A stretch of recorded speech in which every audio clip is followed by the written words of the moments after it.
ஒரு வருத்தமான விஷயம்தான். அண்ணன் ஓ பன்னீர்செல்வம் அவர்கள் நீண்ட நெடுங்காலமாக அனைத்து இந்திய அண்ணா திராவிட முன்னேற்ற கழகத்தில் தேசிய ஜனநாயக கூட்டணியில் பாரத பிரதமர் ஐயா மோடி அவர்கள் மீது பெரும் அன்பு வைத்திருந்த ஒரு தலைவர். வருத்தம்தான், காலத்தினுடைய சூழ்நிலை அவர் அந்த முடிவு எடுத்திருக்கிறாரு. அந்த முடிவு அவருடைய முடிவு. எல்லா முடிவுக்குமே ஒரு சரி ஒரு தவறுன்னு இருக்கும். அது காலம்தான் பதில் சொல்லணும். அதனால தனிப்பட்ட முறையில் எனக்கு அண்ணன் ஓபிஎஸ் அவர்கள் மீது பெரும் மரியாதை இருக்கு.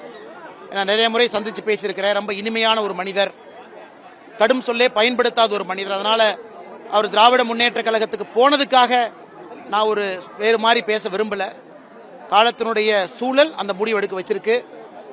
எங்கிருந்தாலும் கூட அவருடைய உடல் ஆரோக்கியம் நல்லா இருக்கணும், அது மட்டும்தான் என்னுடைய வேண்டுதல். அதே நேரத்தில் எல்லா முடிவுக்குமே சாதகம் பாதகம் இருக்கு.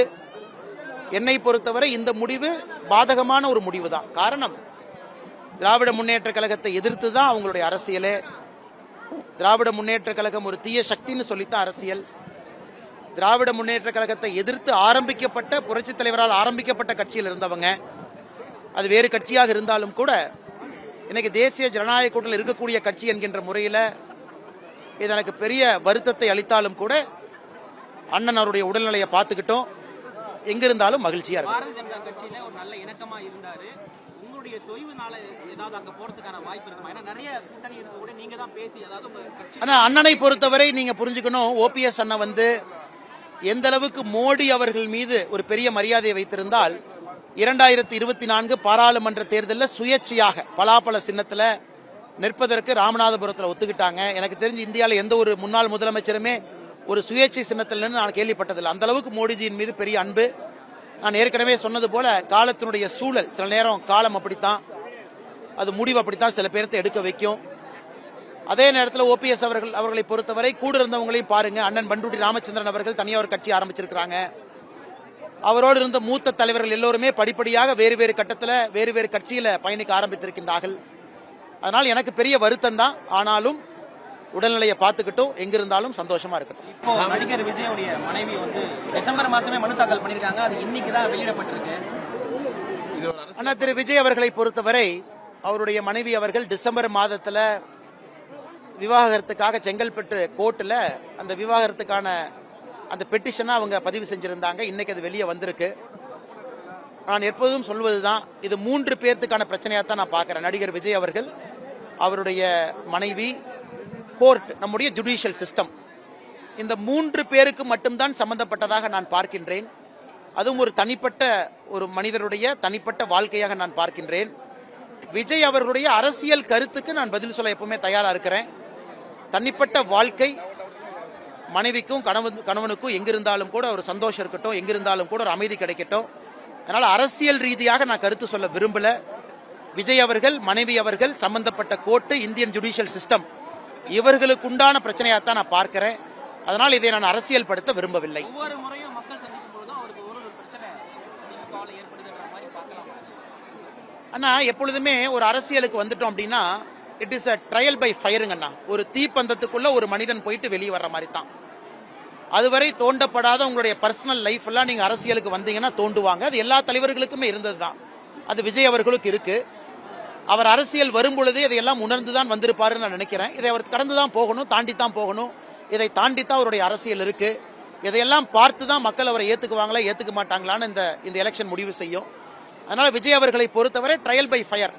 ஒரு சினிமா நடிகராக நிம்மதியாக நான் வீட்டில் இருந்திருக்கலாம், நிம்மதியாக நான் ஸ்டார் வேல்யூவோடு இருந்திருக்கலாம். நான் கையை தூக்கி காட்டினா 1 லட்சம் பேர் எனக்கு வந்து ஆரவாரம் செய்யலாம். சிரஞ்சீவி அவர்களுக்கு ஏற்பட்டது தான்.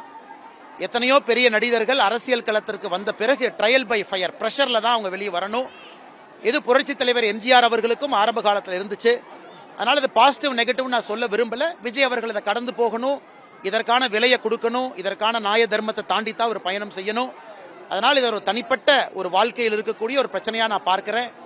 இதில் நான் இந்த நேரத்தில் ஒரு தனிப்பட்ட மனிதனை பற்றி ஒரு விமர்சனத்தை வைத்து அதை அநாகரிகமாகவோ அரசியல் படுத்தவோ நான் விரும்பல. என்னுடைய அரசியல் அப்படிப்பட்ட அரசியல் கிடையாது.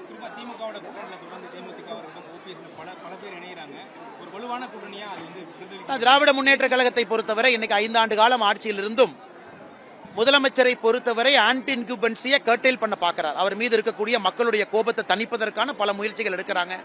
புதுசாக ஒரு கூட்டணியை ஃபார்ம் பண்ணும், ஓபிஎஸ் ஐயாவை கொண்டு வரணும், இவங்கெல்லாம் கொண்டு வந்தால் அந்த கட்சியினுடைய தன்மை மாறிவிடும், முகம் மாறிவிடும், அதனால் மக்களுக்கு ஆட்சியின் மீது கோபம் வராதுன்னு நினைக்கிறாங்க. அதையெல்லாம் நான் நம்பலிங்கன்னா மக்கள் ஒருமனதாக இந்த ஆட்சியை தூக்கி எறிய வேண்டும். இந்த ஆட்சி வேண்டாம் என்று முடிவு செய்த பிறகு அவங்க என்னதான் மாயாஜால வித்தை செய்தாலும் கூட திராவிட முன்னேற்ற கழகம் ஆட்சியிலிருந்து அகற்றப்படுவது உறுதி.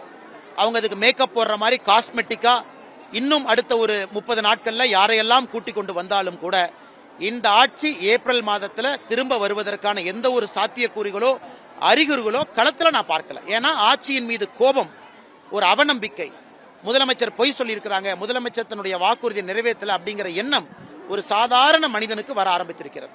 நாளை தினம் பிரதமர் நரேந்திர மோடி தமிழ்நாடு குறிப்பாக நாளை இரவு சென்னையில் செஞ்சாங்க. என்ன மாதிரி அரசியல் மாற்றங்கள் நாளைக்கு? ஆனால் பிரதமர் அவர்களை பொறுத்தவரை நாளை இரவு நம்முடைய ராஜ்பவன்ல லோக் பவன்ல தங்குறாங்க. அதன் பிறகு புதுச்சேரி போறாங்க. நாளை மறுநாள் மார்ச் 1ஆம் தேதி காலையில மத்தியானம் திருப்பரங்குன்றம் கோயிலுக்கு போறாங்க. சாயந்தரம் மதுரையில் அரசு நிகழ்வுல பங்கேற்கிறாங்க. அதன் பிறகு கட்சி நிகழ்ச்சியில என்டிஏ கூட்டணி நிகழ்ச்சியில பங்கேற்கிறாங்க. அதனால் ஒரு பேக்டு ஸ்கெடியூல் தான். உங்களுக்கு தெரியும், இப்பதான் பிரதமர் அவர்கள் இஸ்ரேலிருந்து வந்திருக்கிறாங்க, ஒரு சக்சஸ்ஃபுல் டிப்ளமேட்டிக் ட்ரிப். அதனால் இது நல்ல ஒரு உத்வேகத்தை காரியக்கர்த்தருக்கு கொடுக்கும், ஒரு நல்ல ஒரு ஒற்றுமையை கொடுக்கும், நல்ல ஒரு ஒருங்கிணைப்பை கொடுக்கும். எங்களுடைய எல்லா தலைவர்களுமே ஆயத்த பணியில் இருக்கோம். நாங்கள் மக்கள் முன்னால் எங்களால் முடிந்ததை வைக்கிறோம். இன்னைக்கு 14,000 தெருமுனை கூட்டத்தை நடத்தி இருக்கின்றோம். மக்கள் முன்னாடி பேசுறோம். பாரதிய ஜனதா கட்சி கடுமையா உழைக்குது. அனைத்து இந்திய அண்ணா திராவிட முன்னேற்ற கழகம் தலைமையிலான தேசிய ஜனநாயக கூட்டணிக்கு கட்சியினால் என்ன முடியுமோ எல்லாம் பாரதிய ஜனதா கட்சியினுடைய தலைவர்கள் தொண்டர்கள் செய்கின்றோம். நிச்சயமாக திராவிட முன்னேற்ற கழகத்தினுடைய ஆட்சியை அகற்றுவதற்கு அது பயன்படும் என்று நம்புகின்றோம். 2 முறை வருவதாக ஒரு தகவல் வெளியாகி இருக்கு. ஆனா இன்னைக்கு பிரதமரை பொறுத்தவரை மார்ச் 1 வருவது உறுதி.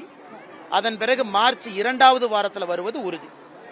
ஒரு பக்கம் மதுரைக்கு வர்றாங்க, மோஸ்ட்லி 11ஆம் தேதி வாக்குல திருச்சிக்கு வர்றாங்க. இது 2 மட்டும்தான் உறுதி செய்யப்பட்ட அவருடைய விசிட்டு. மற்றபடி மாடல் கோட் ஆஃப் கான்டக்ட் வந்த பிறகு எத்தனை இடத்துக்கு வர்றாங்கன்னு தெரியாதுங்கன்னா முறைப்படி மாநில தலைவர் உங்களுக்கு சொல்லுவாங்க.